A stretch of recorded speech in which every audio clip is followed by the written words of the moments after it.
There's some things that just irritate me, and there's probably things that irritate you as well.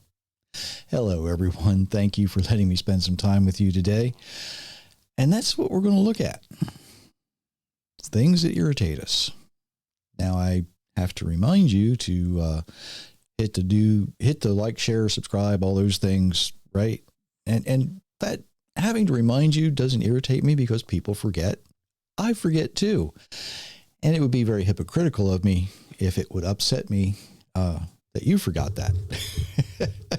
I'm going to try and have a little bit of fun with this, but it is a very serious thing because these things we call pet peeves, they can be frustrating. Some people get frustrated when the mail's late.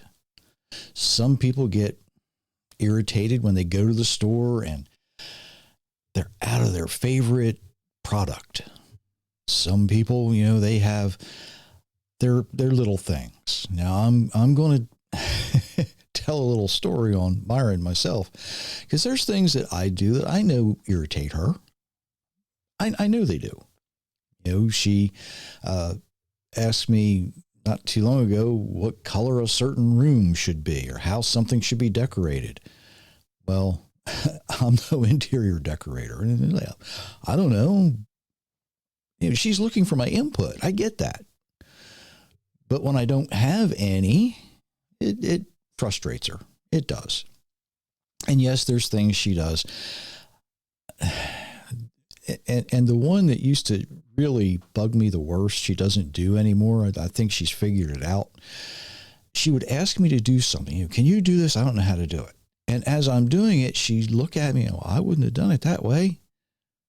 Well, I thought you said you didn't know how to do it, right? So people irritate each other often. I'll say it that way. But believe it or not, even our Creator has things that, he has his pet peeves. He has things that irritate him, get under his skin, things he hates.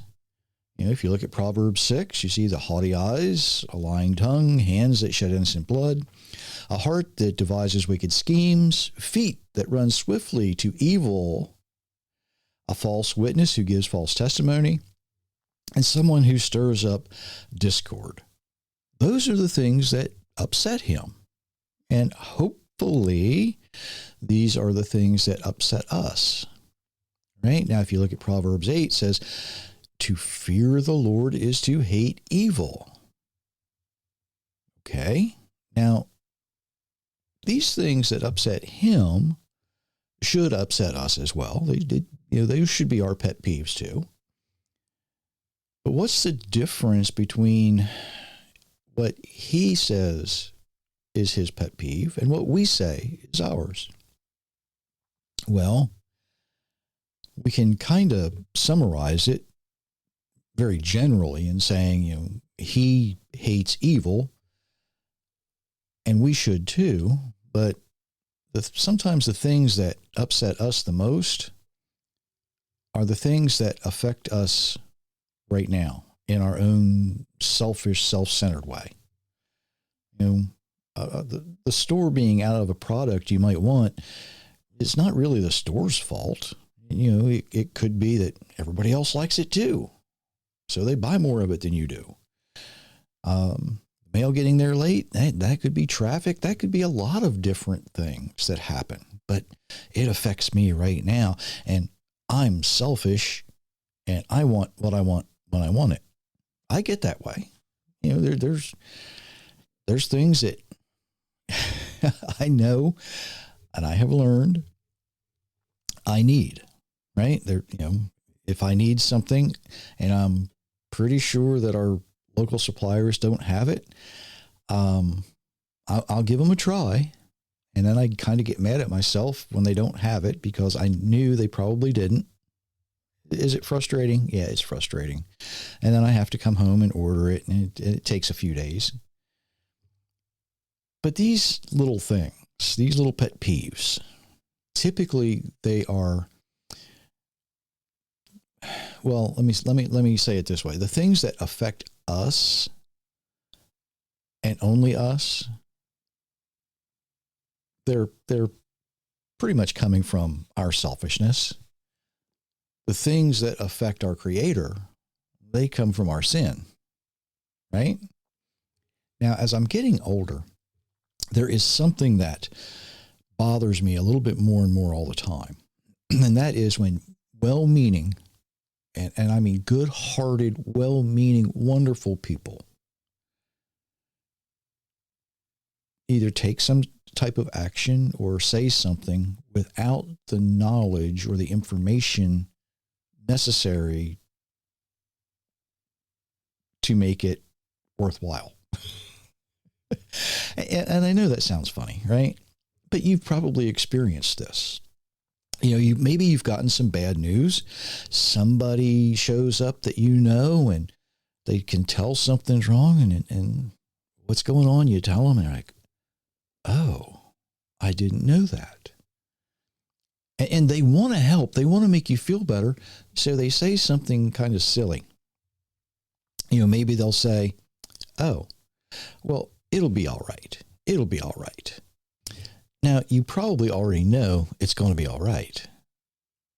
But the thing is, they want to make you feel better. They want to help right now, but they don't have all the information necessary. And so they say, it's all right. It'll be okay. You see, they want to make you feel good. They want to help. And their heart is in the right place. It really is. But sometimes we speak before we think. If you're going to take some action, you're going to say something, just stop for a second and think about what you're doing. Just think. That's all you have to do. And you don't have to debate with yourself for 20 minutes. It's just, what can I say that's going to help? Is there anything I can say that's going to help? Is there anything I can do that's going to help? Is there anything I can do that's going to change anything? Your heart's in the right place. But sometimes our brain works faster. I should say sometimes our mouth works faster than our brain. I've been in several different churches over the years, and every so often somebody will look at me and go, "Are you saved?" Now, it used to be years ago, I would just smile and nod and let that go. I don't do that anymore. There's a sarcastic side of me that I use to have a teachable moment. So when I get this, "Are you saved?"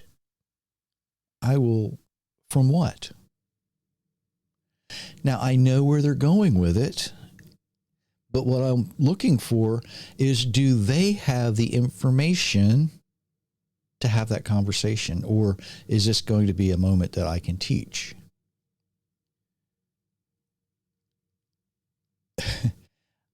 People kind of have stopped asking me that question, which is good, They'll say something, and when I get that look on my face and I'm stopping and I'm thinking about how I'm going to answer, they know they're in trouble. They really do. Sometimes I get to catch people off guard. And it's not that I'm making fun of them. It's not that I'm doing anything like that. What I'm trying to do is get them to think about their position. Why are they asking this question? Why are they approaching someone like that? Someone that they really don't know. Is that how they approach everybody they don't know? Well, for some people, yes, it is. For others, no, they kind of pick on somebody that they think they can convince in 3 words or less, right? And I've had conversations with pastors who are well-meaning, but completely devoid of the knowledge that they need to have the conversation they want to have. That is one of the things, as I get older, that probably irritate me the most. I've talked to a lot of people who say, "Oh, this younger generation, Oh, this younger generation, they don't want to work. They don't know how to do this. They don't know how to do that. And that happens to be their pet peeve. It's not always the younger generation. Sometimes it's us old folks too. And quite honestly, it's our fault because we didn't teach the younger generation. You see, we had our own selfish, self-centered moments. And when you don't teach, and other people don't know, there's ways of teaching people, but you have to have the knowledge to teach. You have to have the experience to show someone else how to do these things.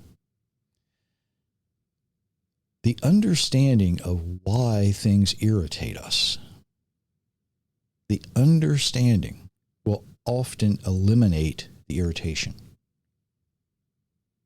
What do I mean? Well, let's take the example of going to the store and the store not having what you want. If we understand why it upsets us, well, either one of several things happened.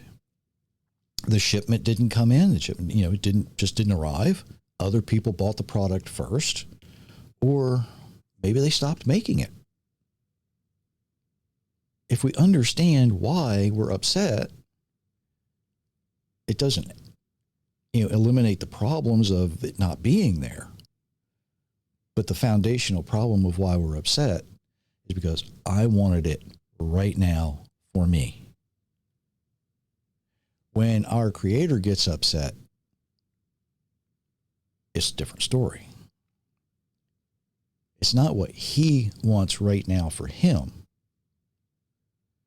It's He wants us to stop sinning. He wants us to stop being selfish. He wants us not to do evil. He wants us to do what's right in His eyes.